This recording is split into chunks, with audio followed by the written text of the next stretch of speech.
300 জন নবীকে হত্যা, আসমানি কিতাবের বিকৃতি আর আল্লাহর নাফরমানি। কোরআনের আয়াত থেকে শুরু করে একাধিক হাদিসেও উঠে এসেছে ইহুদিদের অবাধ্যতা আর জুলুমের ঘটনা, যার ফলাফল হিসেবে ফের একবার কঠিন আযাব ধেয়ে আসছে তাদের দিকে। রাজত্ব নয়, ধ্বংসের দিকে এগিয়ে যাচ্ছে অভিশপ্ত ইহুদি জাতি। সময়ের সাথে ঘনিয়ে আসছে দখলদার ইসরায়েলের পতন, যাদের পতনের ঘোষণা স্বয়ং আল্লাহ দিয়ে রেখেছেন পবিত্র কোরআনে। একদিকে ইহুদিরা যখন অপেক্ষা করছে দাজ্জালের, অন্যদিকে একে একে সত্য প্রমাণিত হচ্ছে কোরআনের বাণী। সূরা হাশরের 14 নম্বর আয়াতেই বলা আছে, ইহুদিরা জমিনের বুকে দুইবার ফাসাদ সৃষ্টি করবে। সীমা লঙ্ঘন করে ইতিমধ্যে তারা জমিনের বুকে ফাসাদ সৃষ্টি করেছে, যার শাস্তি হিসেবে খ্রিস্টপূর্ব প্রায় 600 সালে ব্যাবিলনের অগ্নিপূজক বুখতে নাসরের হাতে কচু কাটা হয়েছিল। তারা তৎকালীন এই শাসক নির্বিচারে ব্যাপকভাবে ইহুদিদেরকে হত্যা করেছিল এবং বহু সংখ্যক ইহুদিকে দাস বানিয়েছিল। আর এটা তখন হয়েছিল যখন তারা আল্লাহর এক নবীকে হত্যা মনন্তরে বন্দী করেছিল এবং তাওরাতের বিধি বিধানকে অমান্য করে অবাধ্যতায় লিপ্ত হয়ে জমিনে ফাসাদ সৃষ্টি করার অপরাধ করেছিল। কেউ বলেন বুখতে নাসরের পরিবর্তে মহান আল্লাহ জালুতকে শাস্তি স্বরূপ তাদের উপর আধিপত্য দান করেছিলেন। সে তাদের উপর সীমাহীন জুলুম ও অত্যাচারের রুলার চালিয়েছিল।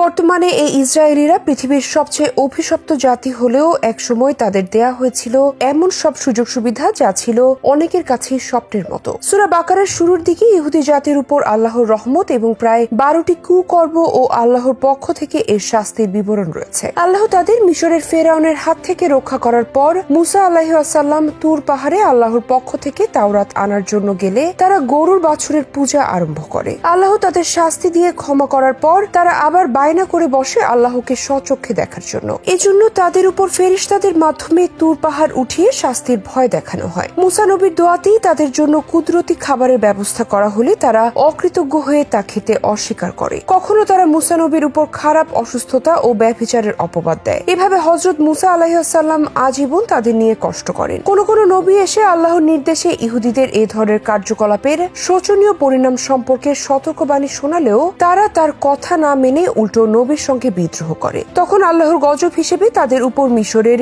জনৈক সম্রাট চড়াও হয়ে ব্যাপক হত্যা ও লুণ্ঠন চালায়। এরপর কিছুদিন তারা মোটামুটি ভালোভাবে চলে, কিন্তু তাদের উপাদানগত কুপ্রবৃত্তি তাদের ভালো থাকতে দেয়নি। তারা খোদাদ্রোহিতার বশবর্তী হয়ে মূর্তি পূজা আরম্ভ করে। হযরত ইলিয়াস আলাইহিস সালাম ইহুদিদের পৌত্তলিকার বিরুদ্ধে আন্দোলন শুরু করেন। তিনি ইহুদিদের বিরাগ ভাজন হয়ে নির্যাতনের শিকারী শুধু হননি, তারা তাকে হত্যার জন্য উদ্ধত হয়। পরিণামে আবার তাদের উপর মিশরের জনৈক সম্রাট চড়াও হয়ে হত্যা ও লুণ্ঠন চালায়। আর এভাবেই যুগে যুগে কঠিন সব আযাব ভোগ করেছে এই জাতি। বর্তমানে বিশ্বজুড়ে ইসরায়েল প্রভাব ফেললেও খুব শীঘ্রই তাদের উপর নেমে আসতে যাচ্ছে আরো ভয়ঙ্কর আযাব। গোটা বিশ্বের মুসলমান এক হচ্ছে ইহুদিদের দমন করতে। পবিত্র কোরআনে আল্লাহর ঘোষণা অনুযায়ী তাদের ধ্বংস অনিবার্য। রাসূল সাল্লাল্লাহু আলাইহি ওয়াসাল্লামের ভবিষ্যৎবাণীমূলক হাদিসের আলোকে বলা যায়, বর্বর নৃশংস অত্যাচারী ইহুদিরা অবশ্যই ধ্বংস হবে। নবী করিম সাল্লাল্লাহু আলাইহি ওয়াসাল্লাম বলেছেন, ততক্ষণ পর্যন্ত কিয়ামত হবে না যতক্ষণ না পর্যন্ত মুসলিমদের সঙ্গে ইহুদিদের যুদ্ধ হবে।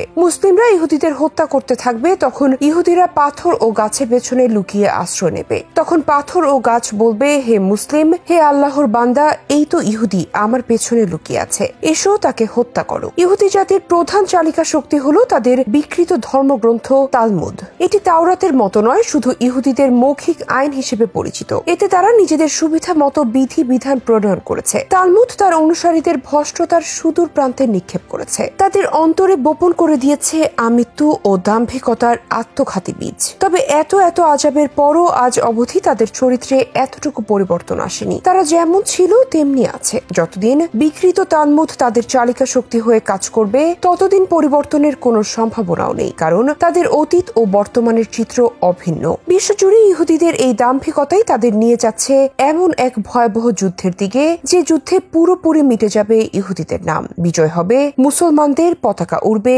ইসলামের।